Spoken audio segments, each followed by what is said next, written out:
4:37. Ya tenemos en línea a Javier Bertucci. Bueno, buenas tardes, candidato. Buenas tardes, Vladimir, ¿cómo estás tú? Muy bien, gracias por atendernos. ¿Cómo están las cosas? Bueno, y expectante. ¿Cómo te preparas para esta jornada presidencial? Bueno, recuerdo que ya hace 6 años fui candidato. Y creo que del abanico de los candidatos que hasta hoy vamos postulados, o al menos hemos cumplido con los requisitos solicitados por el CNE, creo que soy el candidato que se ha contado y ha obtenido más votos en una elección de carácter presidencial. Pero bueno, tú sabes que las cosas han cambiado y bueno, nos enfrentamos a la desesperanza, al escepticismo, a la frustración, y son todos sentimientos que bueno, con discursos esperanzadores, con planteamientos y propuestas realizables, creo que podemos ir revirtiendo ese sentimiento que hoy está en el venezolano.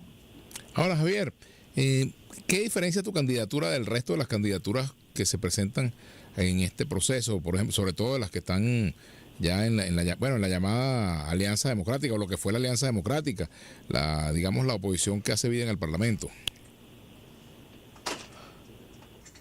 Ajá, bueno, se nos cayó la llamada con Javier Bertucci. Ya vamos a retomar la comunicación cuando son las 4:39 aquí en Unión Radio y en todo el territorio nacional. Esta tarde estuve con mi hermano Mario en su programa En Buena Hora, ahí en Radio Rumbos. Estuve con él compartiendo durante una hora y dando mis impresiones pues sobre el actual proceso político. Mañana, por cierto, tengo una invitación para NTN 24. Ayer estuve compartiendo con Luzmeli Reyes, la colega Luzmeli Reyes. He estado también en algunos otros programas que me han llamado para hablar pues sobre todo este complicado proceso electoral venezolano. Vamos a ver si logramos retomar la comunicación con Javier Bertucci. ¿Ya lo tenemos en línea? Lo tenemos en línea. Candidato Javier Bertucci. Candidato, te preguntaba sobre qué te diferencia a ti de los otros candidatos que forman parte o que formaron parte de la Alianza Democrática, los que estuvieron, que están en torno pues a la izquierda, a la oposición que participa en el Parlamento. Ok, bueno, recuerda que esta oposición, por decirlo de alguna forma, es la oposición que ha participado en 2018, en mi caso particular, hasta hoy, ¿no? Hemos creído siempre en la ruta electoral, hemos creído siempre en darle opciones al pueblo para ejercer su derecho. Y bueno, una vez más se presenta, espero que no, se presente el mismo escenario, ¿no? Espero que finalmente un sector no termine llamando la atención, terminen de catalogar la elección como ilegítima. Espero que no, porque eso le hace muchísimo daño al país. Ahora bien, la diferencia que yo tengo con respecto a los otros candidatos, como te comenté hace rato, pues lo primero es que ya yo tengo una elección presidencial encima. Segundo, saqué más de 1 millón de votos en un proceso sumamente pues rápido, express, muy parecido al que hoy tenemos. Lo tercero es que el país me conoce. Mi discurso ha sido, Vladimir, siempre un discurso coherente, un discurso estable. O sea, yo no soy el que amanezco hoy y digo que sí, y mañana amanezco y digo que no, sino que he sido estable en mis planteamientos. Hoy, pues, he construido un proyecto para el país realizable con gente calificada, que estamos tomando esta candidatura en serio, ¿no? Yo creo que aquí comienzo a establecer una diferencia enorme. Creo que las candidaturas deben ser tomadas con mucha seriedad. Tú no puedes asumir una candidatura por fortalecer un partido o porque tu nombre suene. Creo que debes convertirte en una opción. Y para convertirte en una opción real, tienes que tener un aval, como por ejemplo, siendo candidato, oye, por lo menos presenta o ten un proyecto realizable, un proyecto de país realizable. Lo otro, Vladimir, que me diferencia enormemente es mi vocación de servicio, ¿no? Recuerda que yo soy un pastor de vocación y mi trabajo en la vida ha sido servir a la gente en todas las formas que he podido hacerlo, ¿no? Entonces, no es el candidato ese que aparece nada más en las elecciones, sino que fuera de elecciones yo me he mantenido tocando a la gente, ayudando a la gente, tratando de hacer algo, ¿no? Un esfuerzo, digamos, mayor para sentirme de alguna forma solidario con el sufrimiento que está teniendo nuestro pueblo venezolano.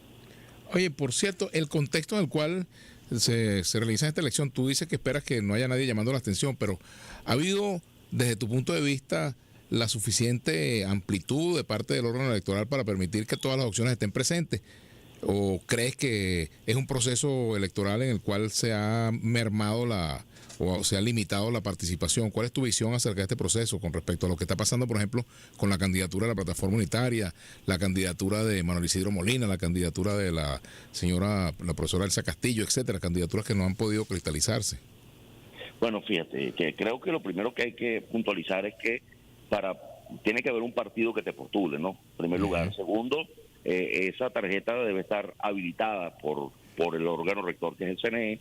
Tercero, en mi caso particular, Vladimir, no sé si le pasó a otros, pero nosotros por lo menos el portal para postular abrió horas antes de que yo fuese antes que yo asistiese a la convocatoria que ya me había hecho el CNE para presentar los recaudos.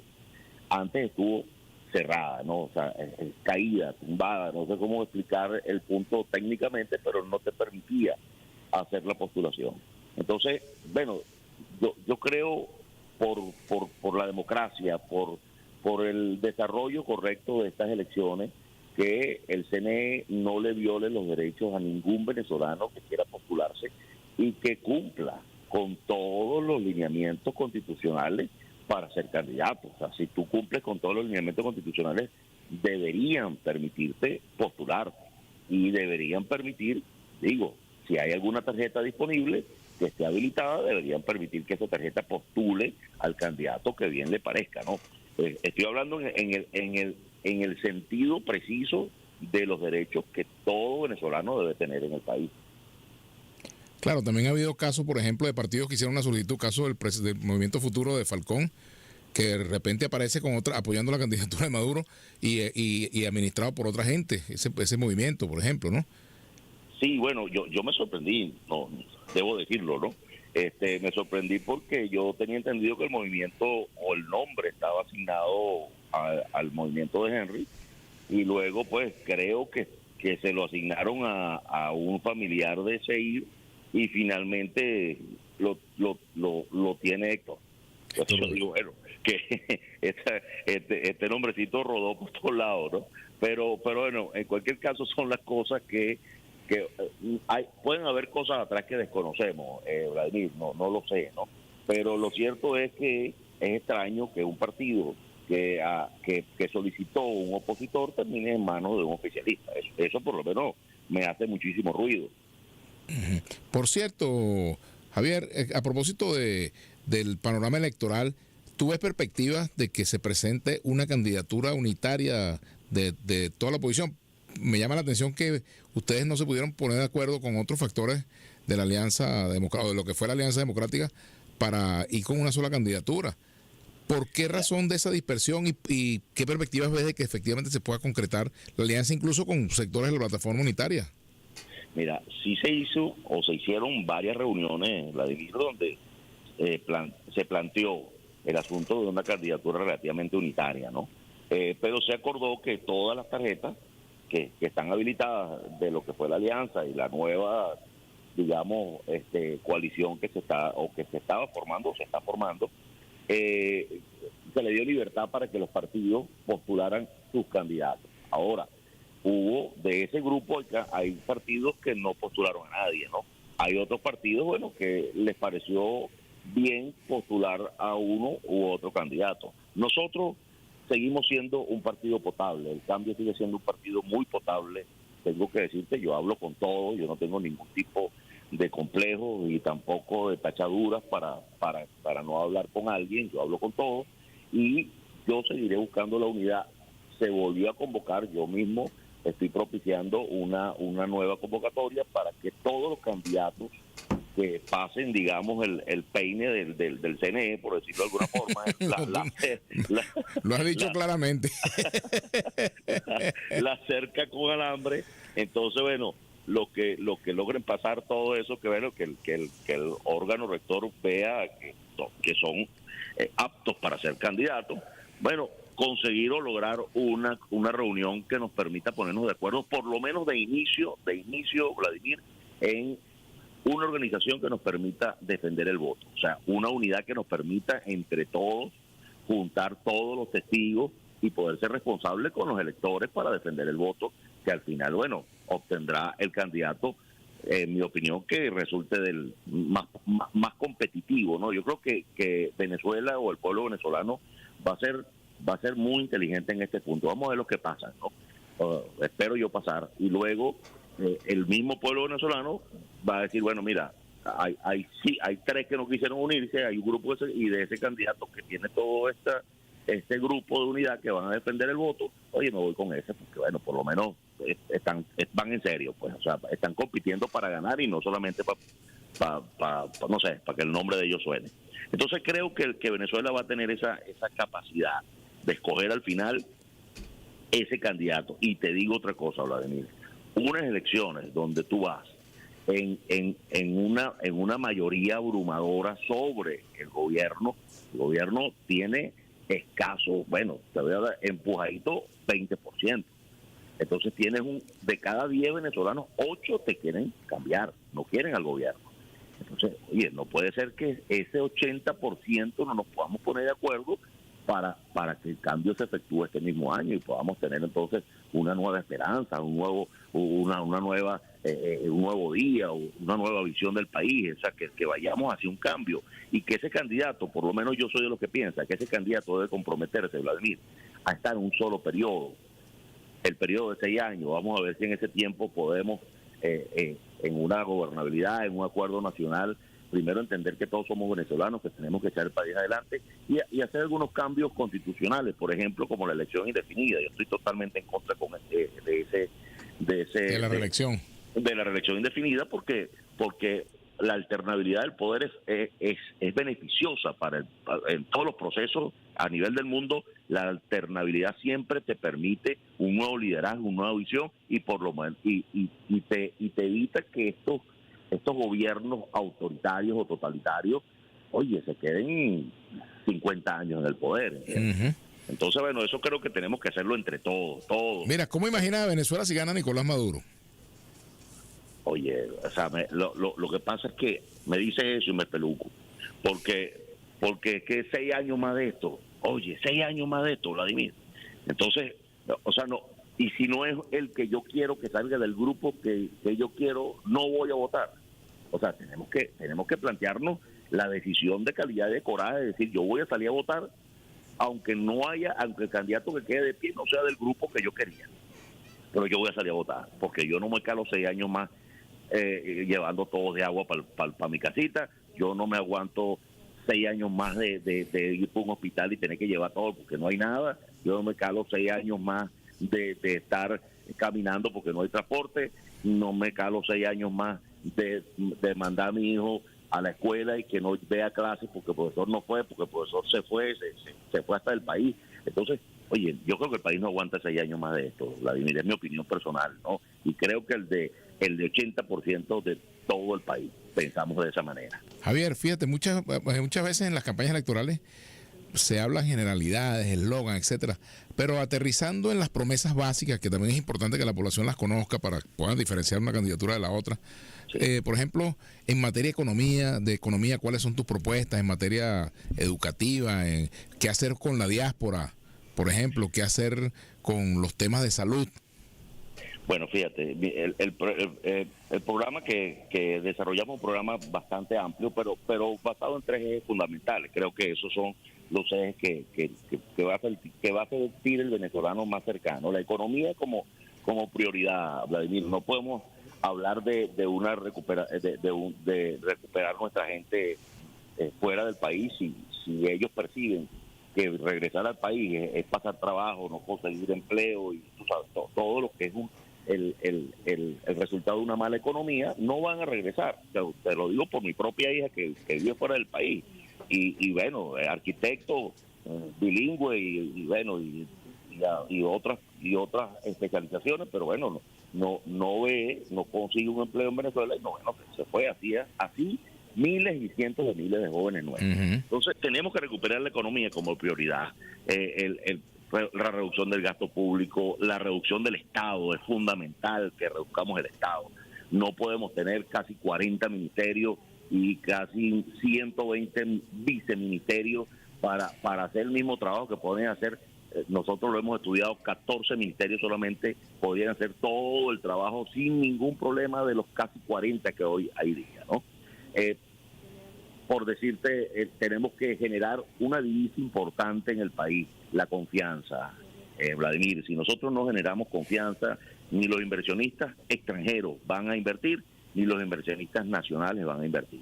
Si las reglas del juego no están claras en todos los aspectos, en la parte impositiva, en desmontar este parapeto monstruoso de corrupción que tiene hoy, todas estas trabas que ponen para que tú registres una empresa, todas las trabas que te ponen en la parte impositiva. Hoy los impuestos, bueno, te los cobran como si viviéramos en Europa o viviéramos en algún tipo de país desarrollado. No es así. Entonces estamos pagando los impuestos como si viviéramos en primer mundo y resulta que 8 horas de electricidad en el día, no tienes agua, los servicios son terriblemente defectuosos, entonces no puedes cobrar un impuesto de primer mundo dando servicios de tercer mundo. O sea, no puedes hacerlo, tienes que ser correspondiente en tus impuestos. Entonces tenemos que revisar muy bien esa parte impositiva para poder entonces dejar que el emprendedor, el comerciante y todo este mercado, esta economía de libre mercado en la cual yo creo específicamente, se recupere, genere empleo y podamos entonces tener ese ambiente económico para recuperar nuestra gente en el exterior. En la parte de salud, bueno, lo primero que tenemos que hacer es revisar las estructuras y la dotación de todo lo que es el sistema de salud del país. Y ¿qué hacemos con hospitales hermosos, full de medicamentos y no tenemos doctores, no tenemos médicos, Vladimir, porque se nos han ido un montón de médicos? Tenemos que hacer un gran acuerdo con las universidades de todo el país para que, por ejemplo, la carrera de medicina sea una cosa prioritaria en el estudio de todos estos jóvenes, porque necesitamos reponer la plantilla de médicos que bueno, la tenemos en el piso. Y lo mismo ocurre con la parte de los educadores. Se nos han ido un montón de educadores, nos quedan un puñito, y entonces tenemos que darle, en la parte de educación en el país, tenemos que darle prioridad a la medicina y a los que quieren estudiar para educar, ¿no? Y yo creo que en un gran plan nacional que nos amarre la economía, la salud y la educación, creo que vamos a sacar este país rápidamente adelante. Estoy convencido de eso. Ajá. Y para la diáspora, ¿qué le dices tú a la diáspora, a los venezolanos que están en la diáspora? Es que, bueno, primero, decirle que regresen. Porque te lo digo, Vladimir, porque yo tengo una hija afuera. Entonces, cuando tú le dices a una persona afuera que regrese, cúnchale, tienes que, cuando te empieza a preguntar y tú crees que consigue empleo, te tengo que decir la verdad, no creo. ¿Y tú crees que si lo consigo me paguen bien? Tampoco. Entonces hay que generar esas condiciones para que la diáspora regrese a su país. Yo lo que te puedo decir es que es injusto que un país tan rico esté y tenga tantas personas fuera del país viviendo como extranjeros cuando ellos son propietarios de su país, un país rico en petróleo, en muchos minerales. Entonces es una cosa injusta e irracional. Tenemos que generar esa economía que haga y empiece a recuperar toda esa diáspora, que bueno, empecemos por la parte de los profesionales, ¿no? Vamos a generar un ambiente económico en el país donde los profesionales que están fuera empiecen a pensar, yo como que me regreso a mi país porque, oye, creo que hay un empleo, creo que hay un sueldo que me puede acomodar en mi país. Y mira, el 90% de los venezolanos que están fuera del país quieren regresar a Venezuela, el 90%. El otro día, bueno, le ha ido bien, pues gracias a Dios, muy bien. Y creo que no van a regresar porque, bueno, se adaptaron, ¿no? Pero bueno, yo creo que estamos en esa oportunidad, Vladimir. Cualquiera que me esté oyendo ahorita, creo que tenemos una oportunidad de oro en este año para cambiar el presidente, cambiar por supuesto el gobierno, y el gobierno en el Poder Ejecutivo, porque hay que tener conciencia que el presidente, si gana alguno de nosotros que no somos gobierno, pues vamos a tener que bregar con una asamblea totalmente oficialista. Mira, Javier, dime. Una pregunta. María Corina Machado ha dicho que estamos ante una lucha entre el bien y el mal. ¿Quién es el bien y quién es el mal en este país? ¿Tú qué sabes de eso? Mira, ¿dónde está el demonio? ¿Dónde está Dios? El bien y el mal está caracterizado bíblicamente entre Dios, ¿no? como el rey de los cielos, y como Satanás, el rey de las tinieblas, ¿no? Yo creo que todo aquello que es oscuro, yo creo que todo aquello que no tiene transparencia, puedes catalogarlo como el mal, sin error y sin temor a equivocarte. El mal siempre se mueve en la oscuridad, el mal siempre se mueve en contra de la raza humana, eso siempre ha sido así, y el mal siempre se va a mover no en factor del beneficio de las masas o de las grandes cantidades de personas, sino que siempre el mal se mueve en beneficio de el egoísmo, de su entorno o de su ego, ¿no? Pero jamás se mueve en factor de ayudar o de bendecir a las masas. Entonces yo creo que para puntualizar dónde está el mal, creo que el mal no solamente está de un lado. No. Yo quiero ser enfático en esto. El mal está en todo aquello que sea egocéntrico, en todo aquello que no busque el beneficio de la mayoría, en todo aquello que se mueva con el sentimiento individualista de querer hacer lo que quiere y como quiere, no importa quién lo haga, eso es el mal. Y en este sentido digo que debemos sacar el mal de la política en general en el país. Bueno, gracias Javier Bertucci. Ya tendremos oportunidad de volver a conversar, candidato presidencial del Cambio. Gracias por acompañarnos, ¿eh? Seguiremos conversando. Gracias, Vladimir. Buenas tardes para todos. Bien, buenas tardes, gracias. Son las 5 de la tarde y ahora vamos a dejar a un joven locutor que promete que nos tiene un avance informativo, el joven Francisco Cáceres.